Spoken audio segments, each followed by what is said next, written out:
Hello, स्वागत है आपका हमारे चैनल जीके एजुकेशन में। तो पिछले वीडियो में हमने प्राचीन इतिहास के सिंधु घाटी सभ्यता से शुरुआत की थी। उससे आगे का वीडियो हम शुरू करते हैं, जिनमें प्रमुख स्थल के बारे में हमने बात की थी। अब हम आज प्रमुख स्थलों और वहाँ से क्या क्या अवशेष या स्रोत प्राप्त हुए हैं उनके बारे में बात करेंगे। तो शुरुआत करते हैं। पहला है हड़प्पा स्थल, जिसकी खोज दयाराम साहनी ने सन 1921 में की थी। हड़प्पा स्थल जिसकी खोज दयाराम साहनी ने सन 1921 में की थी। ये रावी नदी के तट पर है और यहाँ से 6 अन्नागार, कांस्य दर्पण और सामूहिक कब्रगाह R37 मिला है। नग्न खड़े पुरुष की मूर्ति, स्वास्तिक चिन्ह और एक सींग वाले बिना कुबड़ के पशु की मूर्ति भी यहाँ से मिली है। तो यहाँ से प्रमुखतः यह सामूहिक कब्रगाह R37 जो एग्ज़ाम में बहुत बार पूछा गया है, और एक सींग वाले बिना कुबड़ के पशु, ये दोनों किस स्थल से मिले हैं? तो हड़प्पा से। अगला स्थल है मोहनजोदड़ो, जिसकी खोज रखालदास बनर्जी ने सन 1922 में की थी। यह सिंधु नदी के तट पर है और यहाँ से विशाल अन्नागार, विशाल स्नानागार के अलावा 12 सेंटीमीटर की एक कांस्य की नर्तकी की मूर्ति मिली है और एक श्रृंगी पशु का मुद्रा चित्र मिला है, जिसमें जो पशुओं का मुद्रा चित्र उसमें 4 पशु दिखाए गए हैं। एग्ज़ाम में कई बार पूछा जाता है कि इन 4 पशुओं का नाम देकर कि इनमें से कौन सा पशु उस चित्र में नहीं है। तो उसमें 4 पशु हैं: चीता, गैंडा, भैंसा, हाथी। चीता, गैंडा, भैंसा और हाथी। यहाँ से जो कपड़े के इस्तेमाल के प्रमाण मिले हैं, और नखलिस्तान से सिंध का बाग, यह मोहनजोदड़ो के अंतर्गत आता है। तो यहाँ से 12 सेंटीमीटर की एक कांस्य की मूर्ति है नृत्यांगिनी की, जो महत्वपूर्ण क्वेश्चन बनता है यहाँ से। अगला है लोथल है भोगवा नदी के तट पर गुजरात में स्थित है।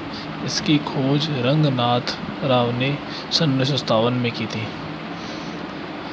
गोदीपाड़ा के अवशेष यानी बंदरगाह से एक महत्तर स्थल है जहाँ से गोदीपाड़ा के अवशेष मिले हैं, जो है लोथल। चावल के प्रमाण भी यहीं से मिले हैं। हमने पिछली वीडियो में बात की थी, चावल के प्रमाण रंगपुर से भी प्राप्त हुए हैं, जो गुजरात में है।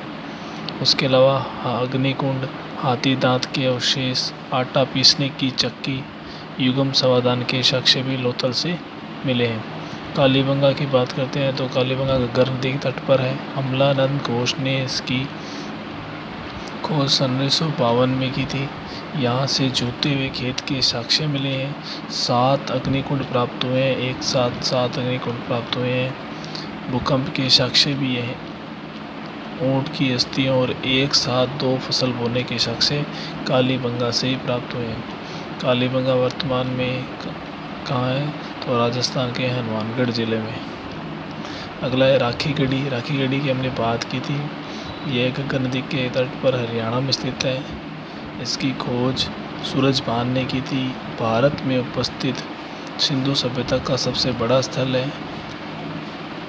यहाँ से ताम्र उपकरण प्राप्त हुए हैं। सिंधु और हड़प्पा लिपि युक्त मुद्रा भी यहाँ से मिली है। अगला है चुनहुदड़ो, सिंधु नदी के तट पर है। अर्नेस्ट में के मजूमदार ने इसकी खोज की थी। यहाँ से मनके बनाने का कारखाना मिला है और एकमात्र शहर है जहाँ से दुर्ग के साक्ष्य नहीं मिले हैं। यह सिंधु घाटी सभ्यता का एकमात्र शहर है जहाँ से दुर्ग के साक्ष्य नहीं मिले हैं। एकमात्र शहर जहाँ से दुर्ग के साक्ष्य नहीं मिले हैं। इसके अलावा महिलाओं की सौंदर्य सामग्री और बिल्ली का पीछा करते हुए कुत्ते के साक्ष्य भी यहाँ से मिले हैं। ये बात करते हैं हम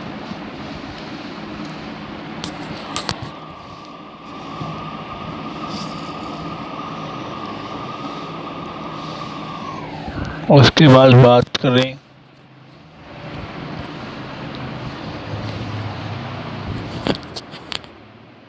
उसके बाद बात करें तो अगला है बनवाली। बनवाली है जो सरस्वती नदी के तट पर रविंदर सिंह बिष्ट ने इसकी खोज की थी। रविंदर सिंह बिष्ट ने इसकी खोज की थी। यहाँ से मिट्टी के हल खिलौने प्राप्त हुए हैं। मिट्टी के हल खिलौने कहाँ से? बनवाली से। रोपड़ अगला है। रोपड़ सतलज नदी पंजाब में है। इसकी खोज योगेंद्र शर्मा ने की थी। तांबे की कुल्हाड़ी मानव कुत्ते दफनाने के साक्ष्य रोपड़ से प्राप्त हुए हैं। अगला है रंगपुर भादर नदी के तट पर है और आज़ादी के बाद खोजा गया यह सबसे पहला स्थल है। इसकी खोज SR राव ने की थी। धान की भूसी और सिंधु संस्कृति के अवशेष यहाँ से प्राप्त हुए हैं। सुरकोटड़ा जो सरस्वती नदी किनारे गुजरात में है, यहाँ से घोड़े की अस्थियों के अवशेष कलश वादान प्राप्त हुए हैं। अगला है कोटदीजी जो पाकिस्तान में सिंधु नदी के तट पर। इसकी खोज फजल अहमद ने की थी। यहाँ से पत्थर के बाणाग्र मिले हैं। तो अगर आपने पिछली वीडियो नहीं देखी है तो डिस्क्रिप्शन बॉक्स में जाकर पहले पिछली वीडियो देखें, जिससे कि आपको यह वीडियो आसानी से समझ में आएगी और इसकी PDF भी आपको डिस्क्रिप्शन बॉक्स में मिल जाएगी। तो अगला है धोलावीरा जो है इसकी खोज रविंदर सिंह बिष्ट ने की थी। यह हड़प्पा सभ्यता का सबसे बड़ा नगर है। हड़प्पा सभ्यता का सबसे बड़ा नगर है ये धोलावीरा, जबकि सिंधु घाटी सभ्यता का सबसे बड़ा नगर मोहनजोदड़ो था। ये एकमात्र नगर है जो 3 खंडों में मिला है। हमने इसकी पहले ही बात की थी। और यहाँ से लकड़ी की नालियाँ भी प्राप्त हुई है और स्टेडियम के प्रमाण भी धोलावीरा से मिले हैं। अगला अल्लाह दिनो पाकिस्तान में है और ये सबसे छोटा सिंधु स्थल है। अगला है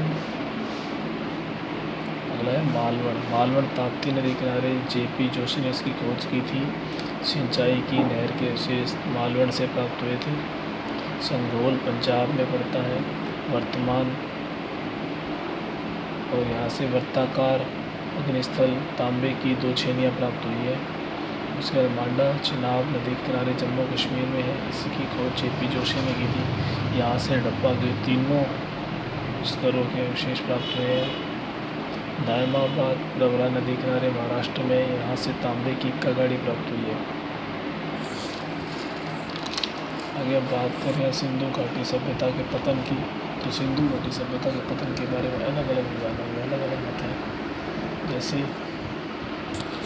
जैसे मिकी और जॉन मॉर्सल कहते हैं कि इसका पतन है जो बाढ़ के कारण हुआ था, और यही मत है जो सबसे ज़्यादा मान्य माना जाता है।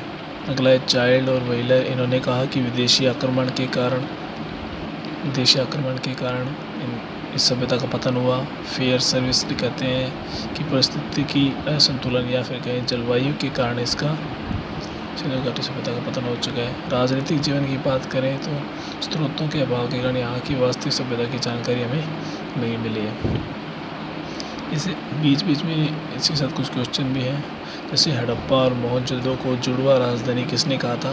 पिगट ने हड़प्पा और मोहनजोदड़ो को जुड़वा राजधानी कहा था। ये क्वेश्चन एग्जाम में पूछे गए हैं, तो ये एग्जाम की दृष्टि से महत्वपूर्ण है। मोहनजोदड़ो का शासन में जनतंत्रात्मक व्यवस्था थी, ये किसने कहा था? हंटर ने। सामाजिक जीवन की बात करें तो समाज की सबसे छोटी इकाई परिवार थी। यहाँ मात्र सत्तात्मक व्यवस्था थी।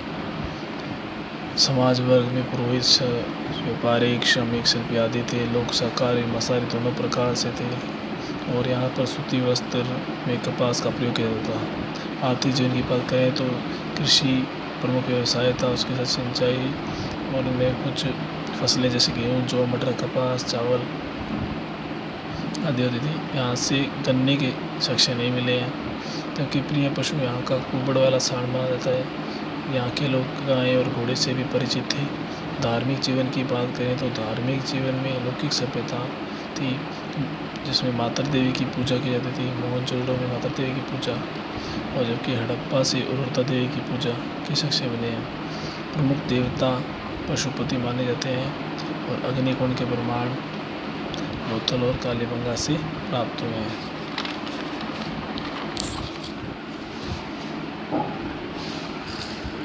कुछ इम्पोर्टेंट क्वेश्चन इस सिंधु घाटी सभ्यता से, इसके बाद हमारी वीडियो कंप्लीट हो जाएगी। सिंधु घाटी सभ्यता को आर्य पूर्व नागरिक सभ्यता किसने कहा था? B.N. पुरी ने कहा था। B.N. पुरी ने कहा था। उसके बाद पवित्र वृक्ष पीपल माना जाता है, पवित्र पक्षी बतख, पवित्र पशु बैल। सिंधु वासियों में सर्वाधिक उपयुक्त धातु कौन सी थी? कांसा। इसीलिए इसे कांस्य युगीन सभ्यता भी कहा जाता है।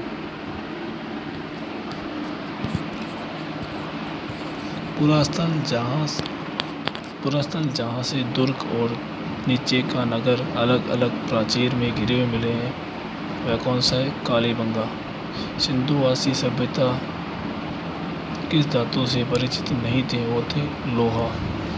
सिंधु सभ्यता का मापक गुणांक भार कितना माना गया है? 16। सिंधु व्यापारी केंद्रों से मेसोपोटामिया के साथ व्यापार होता था वह किस बंदरगाह से होता था? दिलमुन व मक्कन। अगला है सिंधु व सुमेरियन सभ्यता में समान क्या है? अन्न भंडार प्रणाली के कारण ये दोनों सभ्यताएं एक समान मानी जाती हैं। सिंधु लिपि को बाएं से दाएं पढ़ने और तमिल भाषा में परिवर्तित करने वाले विद्वान कौन से हैं? Have and Harris. तो इसी के साथ हमारी सिंधु सभ्यता का पार्ट 2 खत्म होता है और ये सिंधु घाटी सभ्यता यहाँ पर कंप्लीट होती है। इसमें जो मेन पॉइंट्स थे एग्ज़ाम की दृष्टि से जो महत्वपूर्ण क्वेश्चन थे उनकी हमने बात की है। तो आप तो पहले वाली वीडियो को देखेंगे और ये सेकंड पार्ट इसी को देखेंगे। तो आशा करते हैं आपको ये वीडियो पसंद आई होगी। तो प्लीज़ लाइक करें और चैनल को सब्सक्राइब करें और ज़्यादा से ज़्यादा वीडियो को शेयर करें। Thank you.